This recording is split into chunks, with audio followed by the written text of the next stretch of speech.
Hey, hi everyone. It's wonderful to be with you all today. Thank you so much for joining. I'm Sheri Spiegel. I am a rangeland management specialist at the USDA Agricultural Research Service Range Management Research Unit, which is also known as the Jornada Experimental Range. I'm also an adjunct faculty with the Department of Animal and Range Sciences at New Mexico State University. So many of you are up there in Albuquerque in that top pink star, and I am down here in Las Cruces where I live and work. That makes me both happy and sad. So I'm sad because I can't be with you and I can't be at SRM, but I'm happy because Zoom is allowing us to be together and to connect today. So I'm grateful for that. And I'm also grateful to my co-organizers on the ground for making this so smooth. And so that's Jean Steiner, Matt McIntosh, and Sky Amy. So thank you. So many of you might be asking yourselves and each other, what is sustainable beef anyway? Well, I know that there are a couple of definitions that help the folks in this room. And so one of them is that it's beef that helps society to thrive within Earth's planetary boundaries into the future. So that's a definition of sustainability from some folks at the Stockholm Environment Institute. And it's all about doing things that make society thrive, but within the boundaries of the earth and what the earth can handle. Another definition that we find useful is that beef production is sustainable if it minimizes the trade-offs among different types of goals, like economic goals, social goals, productivity goals, environmental goals, and human condition or well-being goals that people attach to agriculture. So the idea there is beef is sustainable if it minimizes trade-offs, but maximizes the co-benefits among them. Neither of them are perfect, and they're both pretty complicated. But we'll say what they do both have in common is that they're both forward-facing or future-facing. So we're talking about developing systems not only for now, but for the future, which can be really challenging because we don't have a crystal ball. And when we think about these definitions and what sustainability really means, and then producing beef from the southwestern United States, we're really faced with a sustainability puzzle that there are all these interlocked factors, and when you solve one, you might exacerbate issues in another. And so, for example, one piece of the puzzle is that we do have some consumers willing to pay for beef that they determine or deem to be environmentally friendly.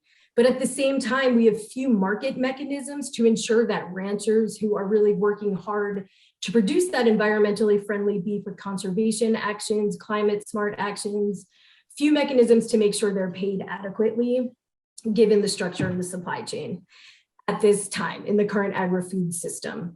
We're also dealing with a situation where we have low economic returns for ranchers, which can really threaten the long-term persistence of ranching in a landscape. But at the same time, there's 25,000 ranches in the Southwest and communities dependent on them for social cohesion. So that's another piece of the puzzle. As I'm sure you've heard this week at SRM, the Southwest is becoming hotter and drier.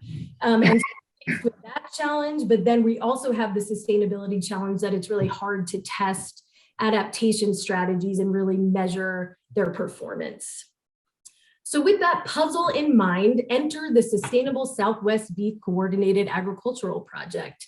This project was founded and funded to really tackle those major issues of beef sustainability in the Southwest and to try to help solve that puzzle.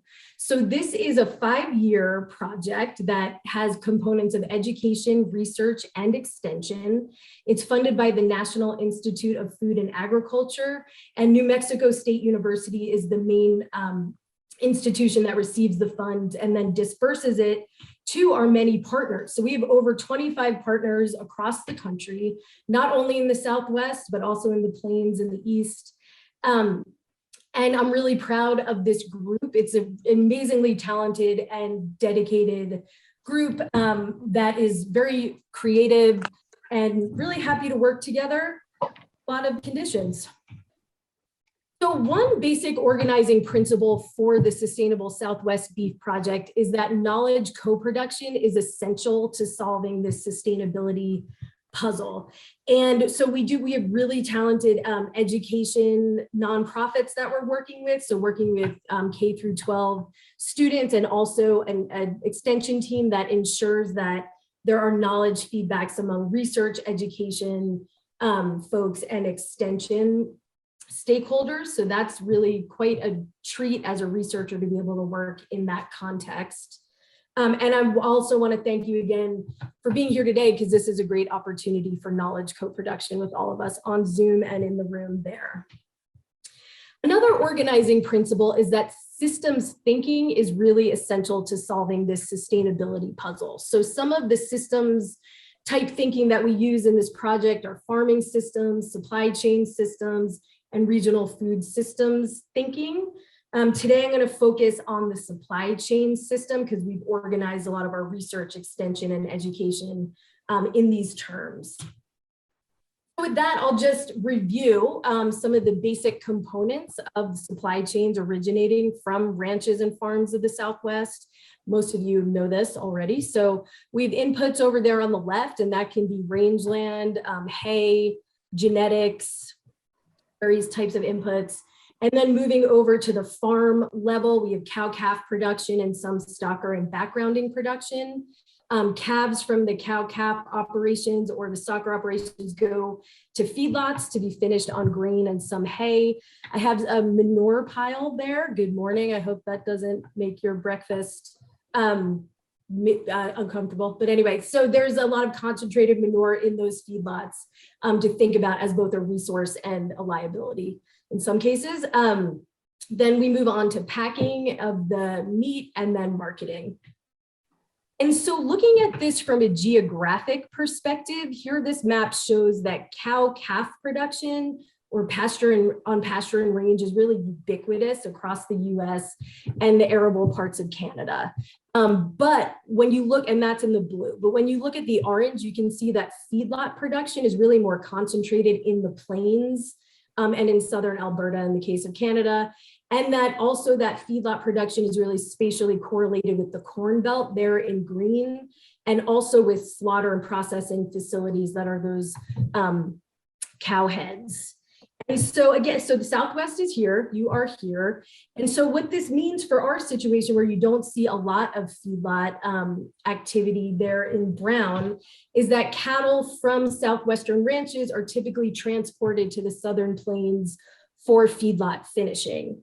And that kind of flow gives rise to us being really part of an interlinked system where US are really dependent on each other and really affected by each other by beef production. So beef production being like the flows that connect these regions. And so importantly, what happens in one region with respect to social ecological systems and agricultural production can really affect social ecological dynamics in other regions because of that linkage.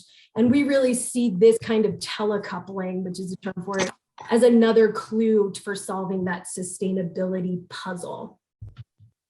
Okay, so with all of that in mind, with the geography and the components in mind, we are looking at 16 different supply chains with research, extension, and education. And I'm just gonna, and they're organized as different combinations of inputs, activities on the ranch, feedlot, and farm, packing, and marketing. And so some of those different components are that the different combinations have to do with hay, corn, and genetics in the inputs phase.